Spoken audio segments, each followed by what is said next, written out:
Goiás vive uma guerra no trânsito com milhares de baixas. É uma guerra sem vencedores. Todo ano são mais de 2.000 mortos, sem contar uma legião com sequelas graves, gente que não anda, não fala e às vezes sobrevive vegetando numa cama de hospital. E a conta cai direto no bolso do contribuinte. Só a Secretaria de Saúde de Goiânia gasta até 30% de todo o orçamento na recuperação de acidentados. O sinal está vermelho, mas ninguém está vendo, né? O que custa furar, não é mesmo? Tem um pedestre esperando para atravessar a faixa, mas a minha pressa é maior e ele pode esperar mais um pouco. É uma infraçãozinha de nada, mas não é bem assim. Se o sinaleiro foi colocado ali, é porque foi preciso. No caso, uma pessoa morreu atropelada exatamente nesse local. Entre tantos universitários que passam todos os dias por ali, a filha da Margarete foi a vítima fatal. A gente não só era mãe e filha, a gente era parceira, era companheira, era confidente. Muito complicado. Jéssica Nunes tinha 23 anos. Mãe e filha estudavam juntas, na mesma universidade. Mas no dia 4 de agosto de 2014, ainda eram férias e a estudante foi até a faculdade sozinha pegar orientação de TCC com o professor. Era o último semestre do curso de jornalismo. Na volta para casa, ela foi atropelada na faixa de pedestre, que na época ainda não tinha o sinal. A morte é a coisa mais ridícula que existe, né? Às vezes você planeja pagar uma conta daqui a pouco e não consegue, porque antes disso você vai. Infelizmente é assim.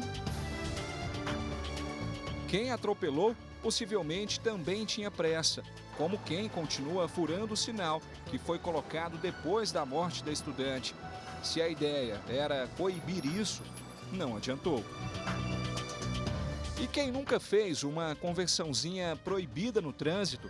No centro de Goiânia, flagramos várias. O filho da Sandra morreu porque, assim como esses motoristas, alguém não quis rodar um pouco mais. Matou um sonho de uma criança. Meu filho tinha acabado de completar 20 anos, estudante de engenharia, tinha um curso técnico, tinha um futuro pela frente. Ele tinha uma vida para viver. Cadê a vida do meu filho? Bruno Alexandre Gonzaga tinha só 20 anos. Ele ia comprar linha de pipa para o sobrinho quando o motorista desse carro decidiu fazer uma conversão proibida. Tudo foi filmado por câmeras de segurança. O jovem bateu em cheio no carro, conduzido por Carlos Roberto Barbosa. Dentro do veículo estava o vereador Paulo Borges e um assessor. O parlamentar teria saído do carro e ido para casa sem prestar socorro. Bruno morreu logo depois. Eu não acredito, foi a hora do seu filho, não. Não existe isso para mim, Paulo. O que existiu ali foi um crime. Se todo motorista sabe que não respeitar a faixa de pedestre é errado e que conversão proibida é infração grave, por que as pessoas continuam cometendo irregularidades? Olha, se tem uma coisa que as pessoas têm verdadeiro pavor, é isso daqui, ó, o talão de multa de trânsito. Ninguém gosta de ser multado é ruim, gastar dinheiro por conta de uma multa de trânsito é ruim demais. Ninguém gosta, né, Horácio? Acredito que é em função do comportamento. A mudança de comportamento leva um tempo. E nada melhor do que algumas atuações do poder público, que é através da educação e da fiscalização. Mas geralmente, como você mesmo disse, as pessoas não gostam de ser autuadas. Por quê? Porque não gostam de ser disciplinadas. Então, assim, nesse talão aqui, são 25 multas.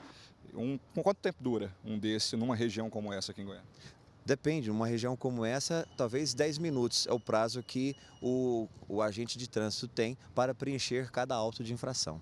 Então não foi por acaso que a gente trouxe o Horácio e também uma equipe da Secretaria Municipal de Trânsito para vir até aqui no setor oeste, na região do Fórum e também na Assembleia Legislativa, para mostrar o tanto que é fácil flagrar, encontrar infrações de trânsito aqui em Goiânia. Vamos lá, Horácio? Vamos lá.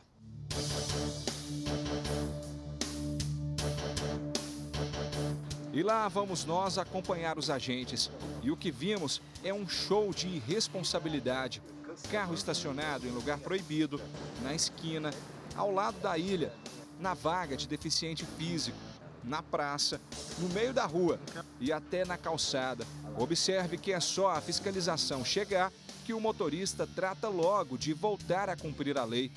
A impressão que dá é que os motoristas só respeitam se alguém estiver observando. Vejam só, quando tem um agente de trânsito, o pedestre não demora a conseguir atravessar na faixa. Quando não tem, haja paciência.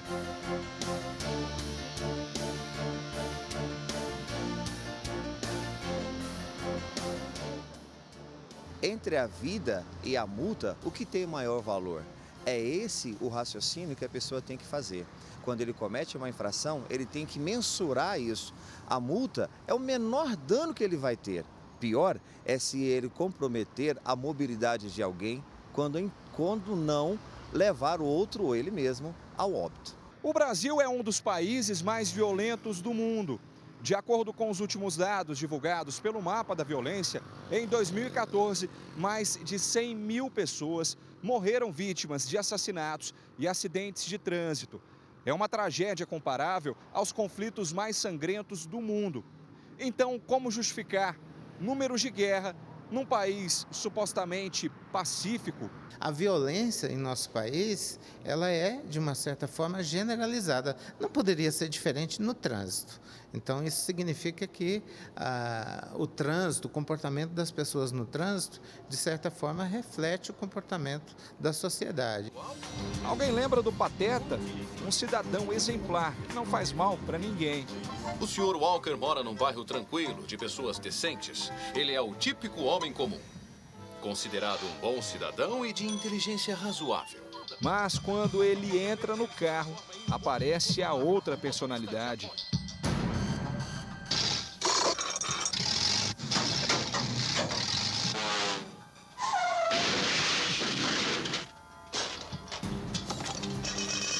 Claro que se trata de uma alegoria, um exagero.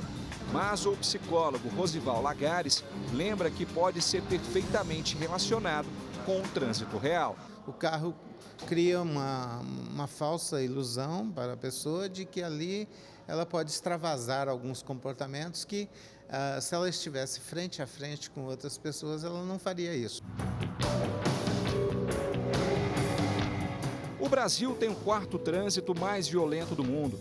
Em 2014, além das 43 mil mortes, outras 170 mil pessoas tiveram que ser internadas por conta de acidentes de trânsito.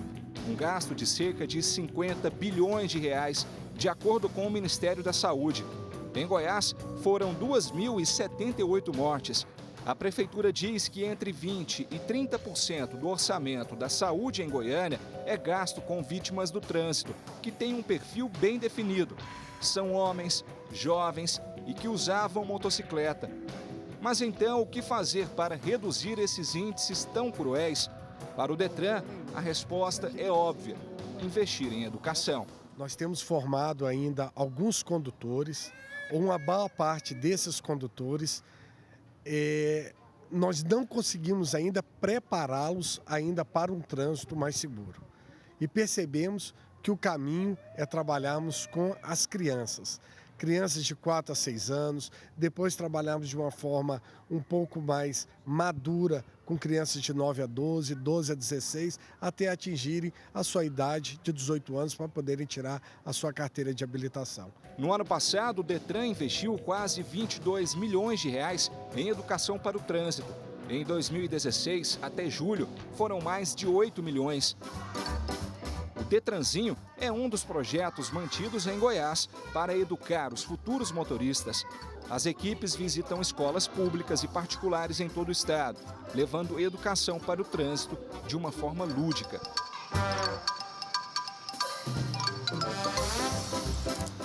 E a criançada aprende mesmo. O Matheus, o Lucas e o Sérgio saíram da aula com a legislação na ponta da língua. Só pode passar na faixa de pedestre. Pedestre, então, tem que usar faixa. É. E no carro, quando você for passear com sua mãe, com seu pai, onde que você tem que ir? Passar no banco de trás. Tá sozinho na rua, nem pensar. Não pode. E andar de moto na sua idade, pode? Não, só quem tem 7 anos. O Detran tem certeza que esses futuros motoristas certamente vão ser melhores que os atuais. Vou dar um exemplo muito prático.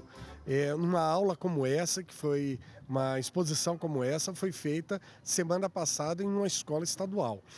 E após a palestra, o aluno estava esperando o pai. E o aluno, naquele momento, chegando o pai de moto, ele não quis ir até o pai. O pai chamou, ele não quis ir, ele ficou naquela dúvida, por quê? Porque o pai não estava com um equipamento de segurança, que era o capacete. Ele tinha a idade, mas não tinha o capacete. E aconteceu um caso inverso. Ele não tinha idade, mas tinha o capacete. E mesmo assim ele também não quis ir. Educar e fiscalizar são as únicas opções viáveis para que o nosso trânsito seja mais civilizado e não registre mais tragédias diárias, como a do Bruno e da Jéssica. As fotos de família resgatam a história da estudante de jornalismo. Aqui, ela tinha acabado de se formar no colégio militar. Depois teve o baile, a gravidez e o álbum tirado ao lado da filha Lorena, que na época tinha só 4 anos. O que será que viria depois disso? Margarete nunca vai ter a oportunidade de saber. Tinha a vida inteira ainda, né? E ela era uma menina. Ela era uma menina ainda que foi interrompida. O quarto do Bruno ainda está exatamente do mesmo jeito que ele deixou naquela manhã de sábado. O desafio de Sandra agora é aprender a viver sem ele. Eu preciso me restabelecer. Eu preciso voltar a trabalhar. Minha vida precisa andar, minha vida está parada desde o dia 9, quando eu recebi a notícia da morte do meu menino.